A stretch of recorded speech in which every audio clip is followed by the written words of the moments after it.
जिधर इंसान रहता है, वो तमाम हैबिटेट जिसके ऊपर तमाम लिविंग ऑर्गेनिजम्स रहते हैं, वो सब के सब क्या हैं? इन्वायरमेंट का पार्ट है। तो अभी आपको इस बात की समझ आ गई। मैंने अभी आपको सिर्फ और सिर्फ इन्वायरमेंट की डेफिनेशन पढ़ाई है। इन्वायरमेंट की डेफिनेशन जिसका मतलब ये कि इन्वायरमेंट को मुख्तलिफ आइडियाज से हमने हिस्ट्री में पढ़ा कि हिस्ट्री क्या है। देखिए जी, आपके पास काफ़ी सारे जानदार हैं, जैसे डायनासोर्स हैं और lot of animals, lot of living organisms जो इस दुनिया से ख़त्म हो चुके हैं। तो क्या आपकी बायोडाइवर्सिटी का वो लॉस नहीं है?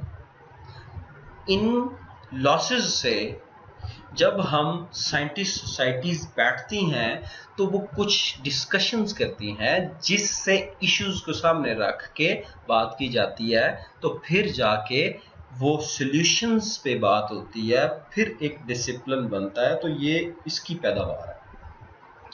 जैसे मैं आपको एक छोटी सी मिसाल देता हूँ। 1992 में एक कॉन्फ्रेंस हुई जिसमें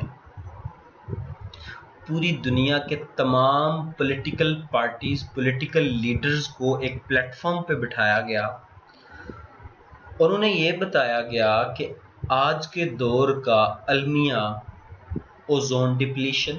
आपको पता है ना कि आसमान पे एक प्रोटेक्टिव लेयर है जिसने सूरज की शुआओं, हार्मफुल रेज को रोका हुआ है। वो कुछ होल्स बन गए हैं, उसकी कोई रीजंस पेश की गई और उन पॉलिटिकल लीडर्स को बताया गया कि अर्थ become vulnerable to harmful effects that is naturally produced, and the effect cause of these depletions by the human activities, industrial activities, chemical activities that is done by the people in the world। ठीक हो गया।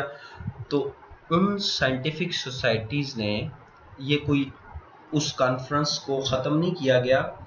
हर 3 साल बाद हर मुल्क में उसका platform set किया जाता है और एक ख़ास मुल्क में बैठ के, जो पिछली हुई है 2019 में, जिसका नाम था COP21, ठीक है, वो फ्रांस में हुई है, आई थिंक सो, मैं कुछ गलत ना हूँ तो उसमें भी कुछ एजेंडा रखे गए जिस पर काम हुआ गया। तो वो जब ये पॉलिटिकल लीडर्स को साइंटिफिक सोसाइटीज़ एक पॉइंट पे बिठाती हैं तो वो उसको लिखा जाता है, उसको साइन किया जाता है, वो एग्रीमेंट्स होते हैं, उस पर काम किया जाता है। आपको पता है इन्वायरमेंटल मिनिस्ट्री आप में, आपके कंट्री में है, जिसकी आज कल जो मिनिस्टर हैं वो जरताज गुल हैं, ठीक है।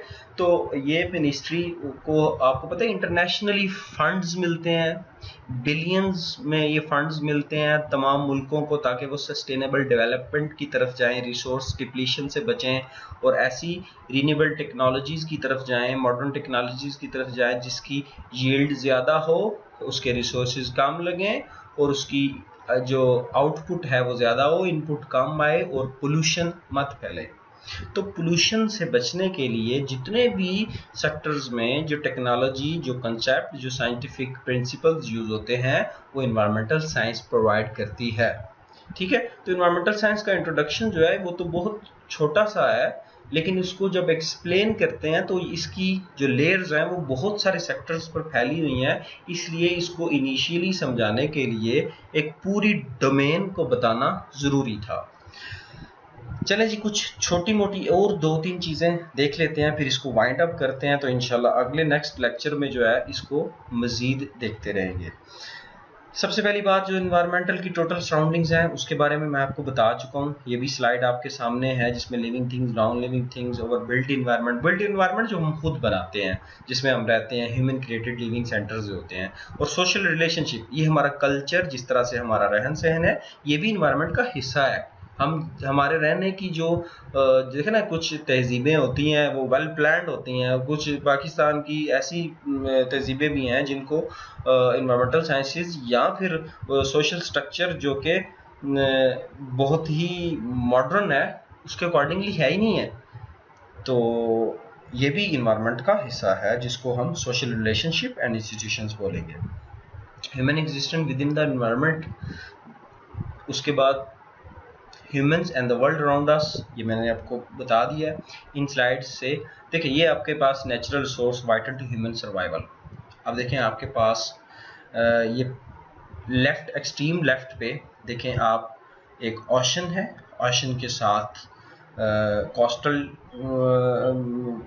जोन है, और सेंटर वाली पिक्चर में ग्रीनलैंड है जिसमें से रिवर गुजर रहा है, और बिल्कुल एक्सट्रीम राइट पे एक बंजर ज़मीन यानी डेजर्टिफाइड लैंड है, जिसको जहाँ से कुछ एक्सप्लोरेशन हो रही है, जैसे कि फ्यूल एक्सप्लोरेशन, क्रूड ऑयल भी कह सकते हैं।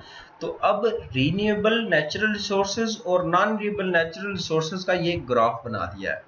तो इन सारी चीज़ों को मैं बिल्कुल समझाऊंगा, लेकिन इसको कंफ्यूज नहीं करना चाहता। इस वजह से हमारा जो मेन टॉपिक था वो history of environmental science, scope of environmental science and importance of environmental science. तो मैंने हिस्ट्री आपको बताई कि इन्वायरमेंटल साइंसेस क्यों वजूद में आई, मैंने आपको इम्पोर्टेंस के बारे में बताया कि इन्वायरमेंटल साइंस किस किस सेक्टर में हमें इम्पोर्टेंस समझाती है, कि ये सारी चीज़ें हमारे लिए इम्पोर्टेंस किस किस तरह से रखती हैं और हमारे इन्वायरमेंट में इनका हिस्सा कैसे है।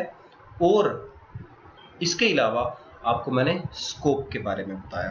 तो मैं लास्ट चीज़ आपको सिर्फ ये बताना चाहूँगा कि इन्वायरमेंटल साइंसेस का जो सब्जेक्ट है, इसको पढ़ने के बाद जितने भी प्रोफेशनल्स हैं या जितने भी बैचलर स्टूडेंट्स हैं, वो एक ये इन्वायरमेंटल साइंसेस की जो कंप्लीट डिग्री है, एक प्रोफेशनल डिग्री है। और इन्वायरमेंटल साइंसेस डिग्री के अलावा भी हर शख्स, हर इंसान को पता होना चाहिए। जो भी इन्वायरमेंटल साइंसेस की प्रोफेशनल डिग्री होल्डर्स हैं, उनका जो स्कोप है वो मुख्तलिफ जोन्स हैं, जैसे कि फॉरेस्ट्री है, एग्रीकल्चर है, इन्वायरमेंटल साइंस है, क्लाइमेट चेंज है, मेट्रोलॉजी है, इंडस्ट्रियल सेक्टर है, उसके बाद प्राइवेट सेक्टर है, प्राइवेट पब्लिक सेक्टर है, उसके बाद आप इसके प्योर इन्वायरमेंटल प्रोटेक्शन एजेंसी जो कि फेडरली एडमिनिस्ट्रेटेड है, और प्रोविंशियल जैसे कि पंजाब का ईपीडी है, इन्वायरमेंटल प्रोटेक्शन डिपार्टमेंट है। ये सारे डिपार्टमेंट्स जो हैं इन्वायरमेंटल एडमिनिस्ट्रेटेड हैं। और जो भी कोई भी प्राइवेट या पब्लिक सेक्टर का कोई प्रोजेक्ट लगता है, उसमें इन्वायरमेंटल साइंसेज का बंदा ना हो जो इन्वायरमेंटल इम्पैक्ट असेसमेंट करता है, तो वो प्रोजेक्ट इन इदारों से मंजूर नहीं होता। तो वो प्रोजेक्ट यानी कोई भी बिल्डिंग कंस्ट्रक्शन, मेट्रो बस, जो roads, house, villas, sanitation system, industry, agriculture, बड़े पैमाने पे पोल्ट्री, ठीक है, और कोई भी इस तरह का जो कि